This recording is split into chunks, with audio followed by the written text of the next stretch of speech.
are listening to The Common Sense Practical Prepper, sponsored by Duct Tape, the real duct tape.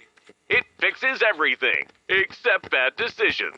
Good evening, Mr. and Mrs. America. From border to border, coast to coast, and all ships at sea, here is your host, Keith. Hey, all, welcome back to the Common Sense Practical Prepper podcast for May the 26th, 2026. And as I was putting together the outline for this podcast and writing down some notes, it appeared to be a bit disjointed, but I had several thoughts going through my mind and I wanted to try to put them all together. So I do apologize if some of the segues sound a little clunky, but this is what I came up with.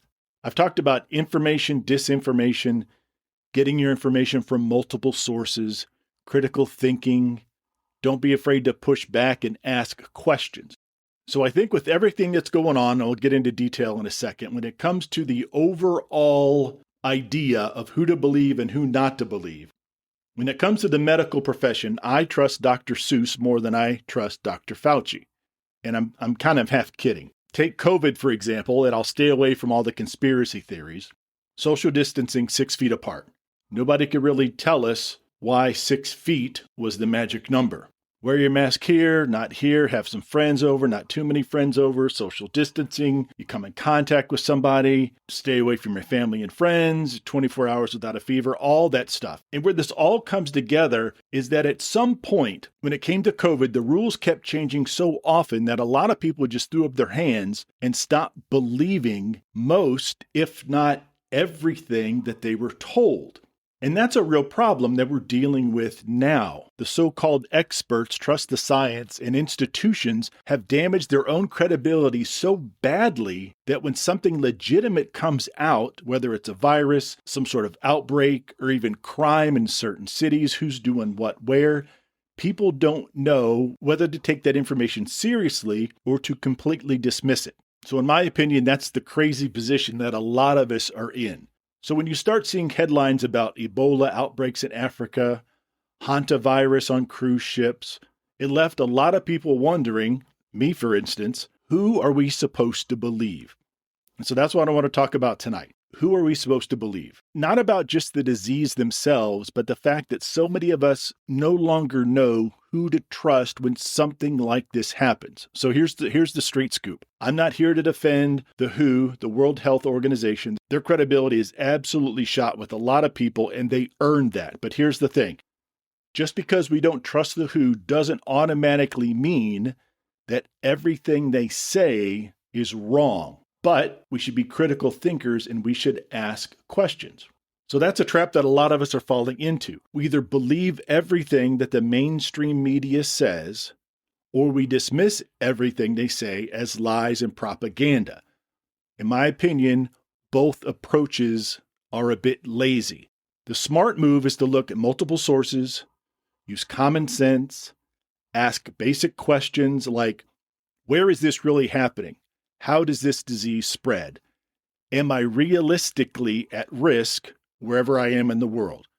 So this is what we're going to do. We're going to look at exactly what's going on with Ebola in Africa and then the recent hantavirus situation. I'm not trying to scare anybody, but this is my understanding. So let's start with Ebola. Yes, there is currently an Ebola outbreak happening in the Democratic Republic of Congo. The WHO has officially declared it a public health emergency of international concern.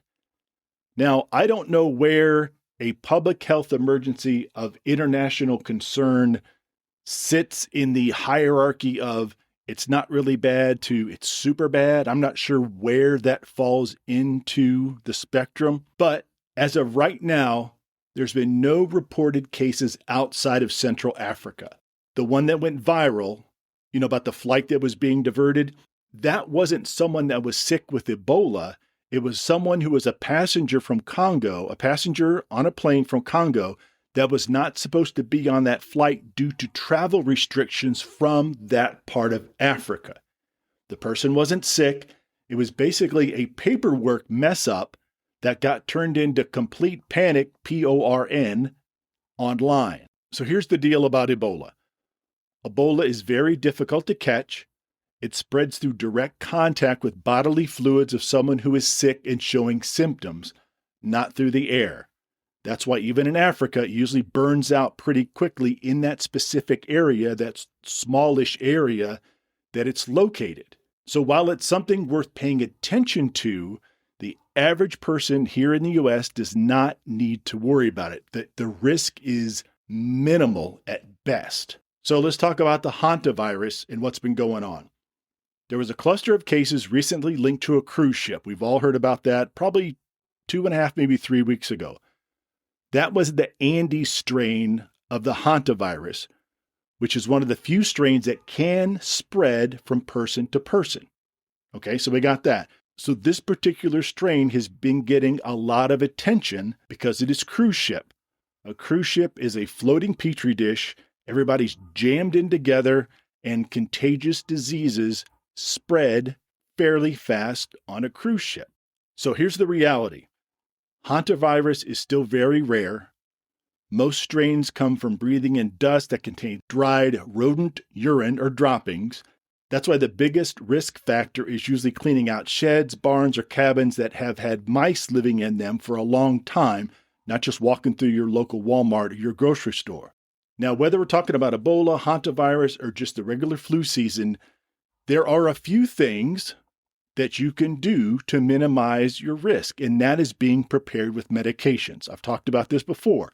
Make sure you've got a solid supply of basic over-the-counter stuff, fever reducers, pain relievers, anti-diarrheal meds, antihistamines, and anything you or your family members use on a regular basis or fairly regular basis.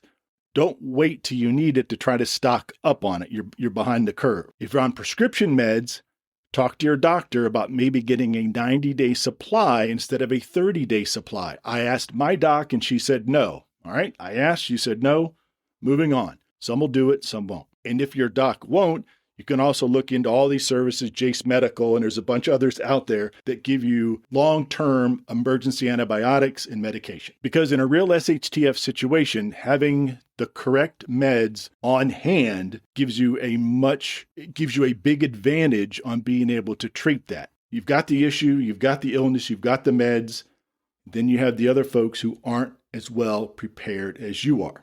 So when I was putting the rough draft together the other night, a headline came across about a shooting right outside the White House.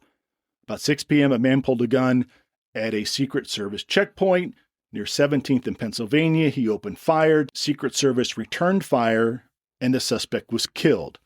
Unfortunately, a bystander was also struck and wounded. So how does this come into play with tonight's podcast?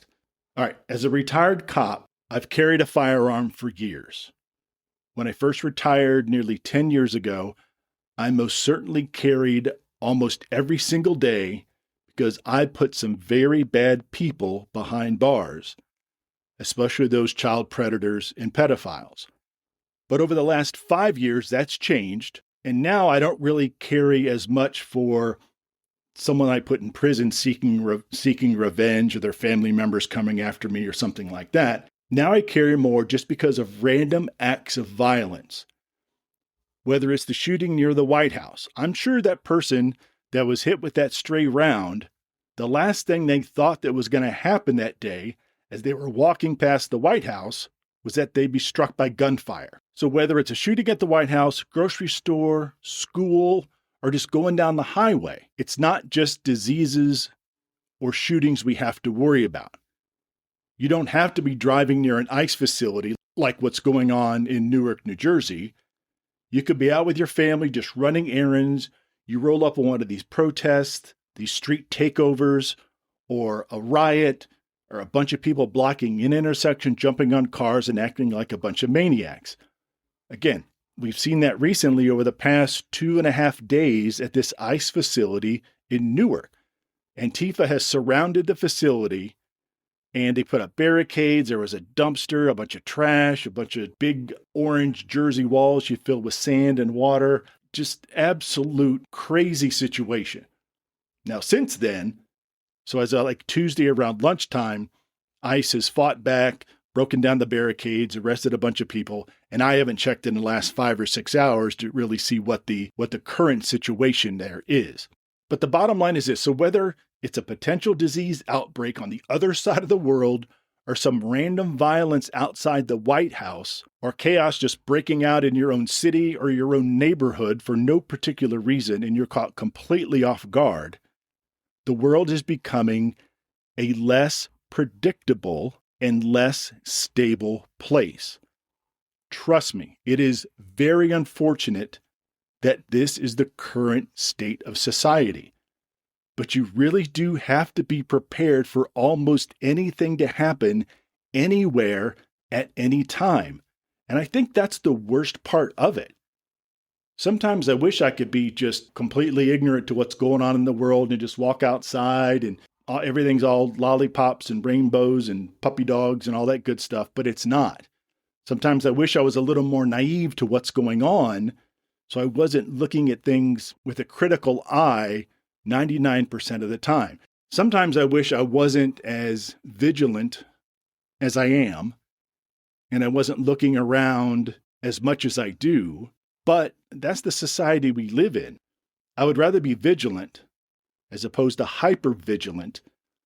Hypervigilance is not a good thing. There's a fine line between the two, and maybe we'll talk about that someday. But I would rather be vigilant and be aware of my surroundings and where people are, what they're doing, where they're going, and be less aware of my situation and be put in a position where harm could come to me, my friends, my family members, or what have you. I guess I would rather be a little more, I'll use the word paranoid, a little more vigilant than not, because I don't think I could forgive myself if something was to happen to myself, friends, or family, and I had the opportunity to remove us from the situation, take care of the threat, or what have you. I think I'll err on the side of caution in a sense. So in a nutshell, we have to be prepared for anything to happen anywhere. We stay calm, we stay prepared, we use common sense, we ask questions, we look at things with a critical eye, and I think that's probably the best combination, the best recipe for keeping yourself out of danger. All right, folks, as always, thank you so much for stopping by. practicalpreppodcast@gmail.com. I'm on the Twitters, prep_podcast. And also, all of my podcasts are now up on YouTube. So if you search Common Sense Practical Prepper and scroll down a little bit, you should see the little icon, the little sign with Common Sense Practical Prepper on it. And it should have all of my episodes, obviously all audio, but at least they're listed under podcast. If I've got them listed correctly, you can see all of them pretty much start to finish. Give that a look. If it's not working for you, let me know. I'll try to figure out the routing because I may have it incorrect. But again, folks, as always, please be careful out there. Take care of one another. And until next time. You've been listening to the Common Sense Practical Prepper. Subscribe, like, drop a review. Over and out.